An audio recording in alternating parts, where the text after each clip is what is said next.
Hi, this is John with Are They Based on Facts? How's everybody doing today in our coronavirus post apocalyptic world?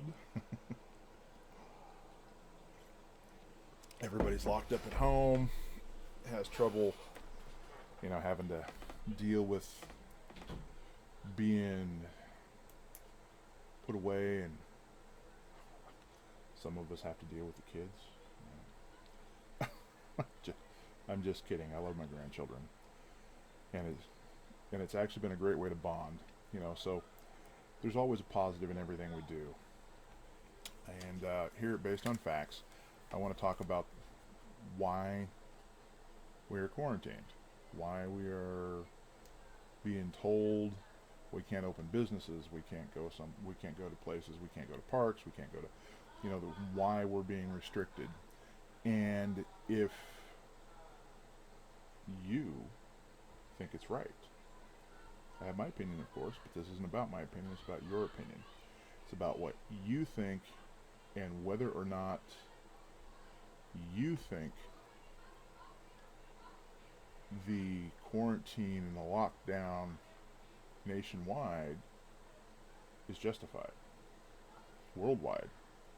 First off, let's talk about what we're dealing with. We're dealing with a coronavirus, right? They call it Covid-19. The reason they call it Covid-19 is because it was discovered in 2019 in Wuhan, China. It started in Wuhan, and just so everybody knows and everybody's aware, Wuhan is the only place in China that has a secured bioweapons facility. And if you don't know what a bioweapons facility is, I'm just going to give you a brief overview. Look it up, okay? A bioweapons facility, a bio lab, is where they look at diseases that can be deadly and can cause problems. So this is not necessarily a good thing. There's been rumors, of course, that these places can create bioweapons. We know bioweapons exist. We know people create them. And we also know that China is a communist government that rules with an iron fist. I mean, this is a government that has a social credit system. And if you're too anti-government, you can't even buy food. I know this. I've been studying this. I was going to actually, before all this came out, do a podcast and a video on China and how it treats its citizens and how it treats its visitors, for that matter, and how they rule. Coffee. Nectar of the gods, right?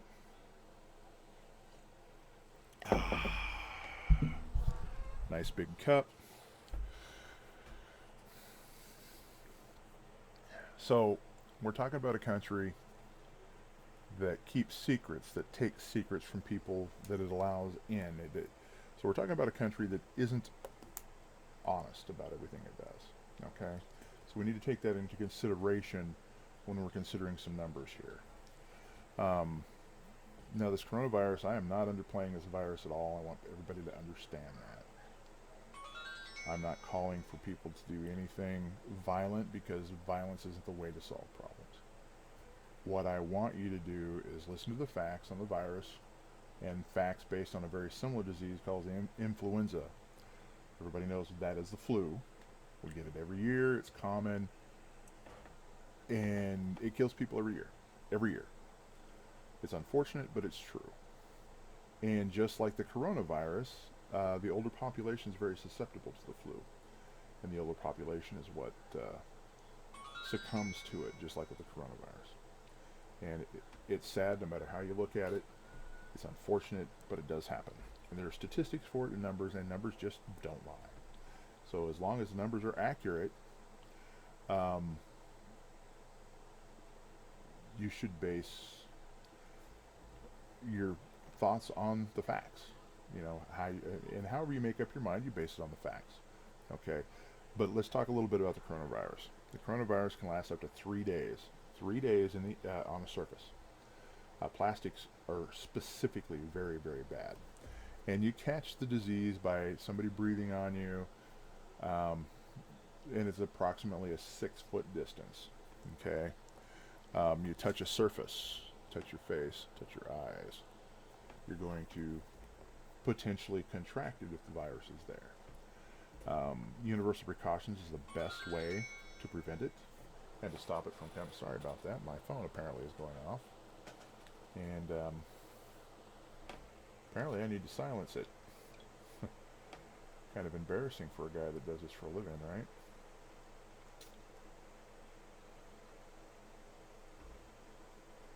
So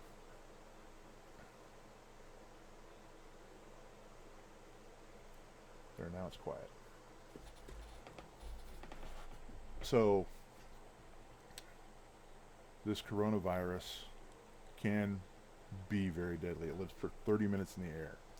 Good news, Lysol kills it. So you can spray Lysol in the air, it'll kill it. Spray it on your places where you sit, it'll kill it.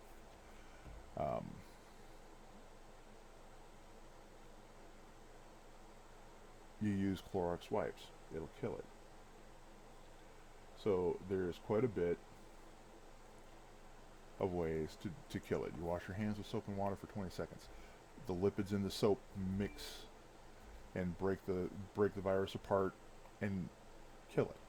So wearing a mask can prevent the spread of it, especially if you have it. A mask really will hold the virus in. So if it covers your nose and your mouth as you're breathing in and out, the mask is going to capture it. If you're out and about, cough into your elbow, because it'll catch more of the airborne bugs. Okay. Just looking for a proper word for this. So there are ways to greatly reduce your risk of catching the virus. I want to make that clear before we start into this. Now, this is going to be short. It's not going to be any more than 20 minutes. I'm going to give statistical numbers from Johns Hopkins concerning this. And what I want you to do is consider the numbers and consider how the Constitution applies to Americans. And if this is an overreach for the government or not. This is, again, your choice. I want to read a quote from Benjamin Franklin, okay? Because Ben Franklin had one of the co-authors of the Constitution, one of the signers of the Constitution, one of our founding fathers. And his quote is this: "They who can give up essential liberties to obtain a little temporary safety deserve neither liberty nor safety." So it's obvious as a founding father, his intention was for us to be free to choose always. The Constitution is a document that allows you to choose your path. Okay? So that said, let's look at the numbers for the coronavirus first. And what we have worldwide total cases, and I'm pulling this right off Johns Hopkins website. Okay, this is the news media uses this. So everybody who's reporting is using this website. So I'm going to pull directly from this website. Total confirmed cases of 576,859. Total deaths, 26,455. Now, mind you, this is worldwide. Total recovered, 128,377. So we've had a really good recovery rate still for this virus. And as we progress, it looks like we're going to get some possible antiviral drugs and some things that'll fight this pretty good. Okay? Have the statistics now for the influenza. And I want you to consider this. Worldwide, same time frame, there was almost 900,000 hospitalized worldwide. Not confirmed cases. This is hospitalized. And all of these cases, the 576,859, were not hospitalized. Remember that. These are just the hospitals reported cases of influenza last year that were hospitalized. 80,000 deaths in the same time frame as the influenza. So I pose this question to you. If the flu doesn't equate a pandemic and closure of the country with those numbers, should the coronavirus pose a closure of the entire country based on its numbers? We're talking numbers. Now, please understand, a death is horrible. Death shouldn't. But we still have to look at the numbers. We still have to, as a logical thinking creature, the numbers do matter. And in this case, do those numbers add up? Okay? So, all of the numbers I give you for the United States and for the world come from the Johns Hopkins. This was the number for the influenza came from the World Health Organization, because Johns Hopkins is alive, up to date.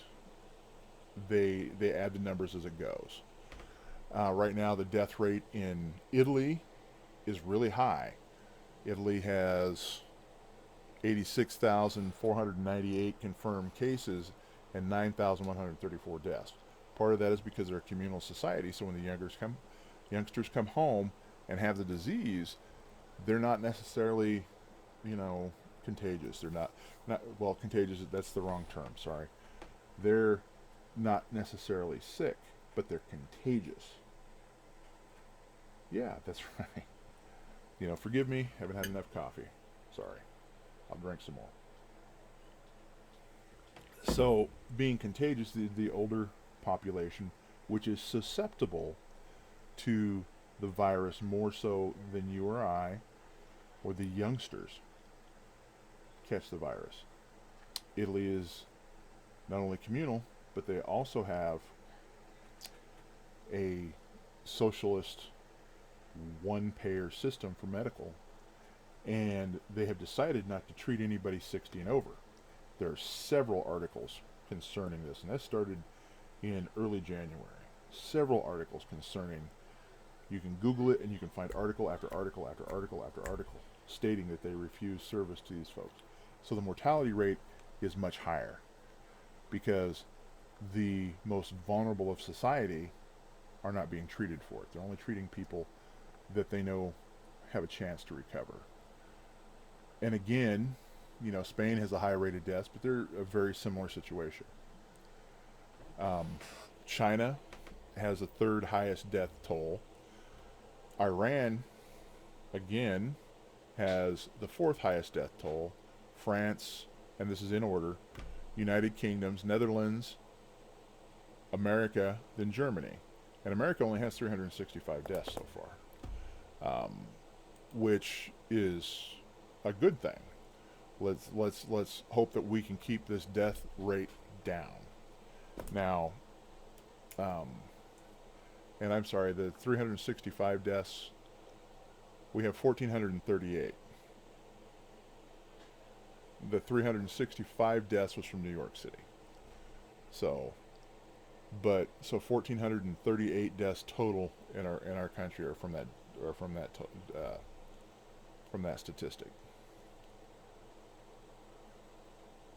So I apologize because I was looking at the website incorrectly. So 1,438 deaths. Now, we're trying to flatten out the bell curve. What the flattening of the bell curve means is once you've got the number of recoveries becoming more than the number of confirmed cases, then it starts flattening out and it starts dropping. So we're 55 days behind China and 20 days behind Italy. So both of those countries have started flattening out. Looks like, we've got a few more days of this. It would roughly put us around Easter when it starts flattening out, and that's when our president has said he wants the country back open because he, as a businessman, understands that a closed country that is not working is a dead country. So, with those facts in mind, have our governors, have our made the wisest choice because it's the governors that are closing it down. It hasn't been the feds. The feds are offering relief. But as a business owner, what is an essential business? A pencil alone, a yellow number 2 pencil requires product from all over the world just to make it. You get the wood from Oregon, you get the paint from Pennsylvania. I'm just throwing this out here, and there's actually a video on it. Watch Mark Levin. He actually did a video. He played this video yesterday on his show on the Blaze TV about how many people are employed for one pencil to be made. It's not just one manufacturer.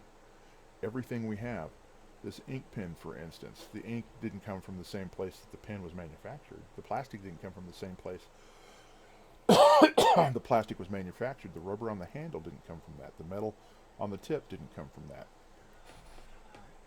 So it's not everything that's on here is manufactured at a different location, brought to this location where this is manufactured, all of this product, and then they create this pen. And all those people rely on this pen being sold to you and I so that they can make a living. So this pen here, when you buy this pen, you're not supporting a CEO. You're supporting the little guy. You're supporting the people that have the small business. You're supporting the big businesses that have little guys working for them. Okay, people like you and I that work for these companies and create these pens, or the cell phone, or the case to this cell phone, or the cord that charges the cell phone. You're employing not just one person. You're not paying not just one person. The camera that made this was manufactured in several different locations to get the camera created in one spot. The plastic that goes into it, the glass and the lens, all the electronics that are inside, where'd they come from? What part? Who is employed for this? Who are we putting out of work for this pandemic? Take all of that into consideration before you make up your mind. If you have a comment, if you have questions, please leave it in the link below. I will leave a link to my email. Email me questions. Email me ideas. Right now I'm going to talk about the coronavirus and how it affects our country. And let you decide in the process what you think should be done and how you think we should do it. There's going to be more to come. Again, this is just a short video to discuss how stuff like this affects you and I. How does it affect you? How did it affect you? It may not have affected you. Are you going to qualify for the government relief program, by the way, that has been stifled yet again by the House? Why? That was supposed to be a bipartisan bill. They keep wanting to put stuff in there. Again, that'll be something I'll be talking about here in a couple of days. I want to see what happens with the bill before I start talking about it. But you got to put all that stuff together. Okay? Again, it's been great talking to you. Leave a like, leave a comment. Hit the subscribe button. That'd be great. Hit the subscribe button. Share this with your friends. If you loved it, share it with your friends. If you hated it, share it with your friends. Let them decide if they like it or not. Subscribe whether you liked it or you hated it. If you have scrutiny for what I said, please be civil, but provide your scrutiny. And be prepared for me to respond with a question concerning why you believe the way you do. I do understand why I believe the way I do, and that's what I'm trying to show you guys is how I do that. Thank you so much for your time. You have a great day. Enjoy your weekend. Enjoy your kids. Enjoy your private time, whatever happens because of this. Turn it into a positive, guys. Sit down, drink coffee, enjoy nature, commune with God, commune with whoever you worship. If you don't worship anybody, go outside and sit there and just stare at something blank. I don't know. I'm just kidding. Enjoy it.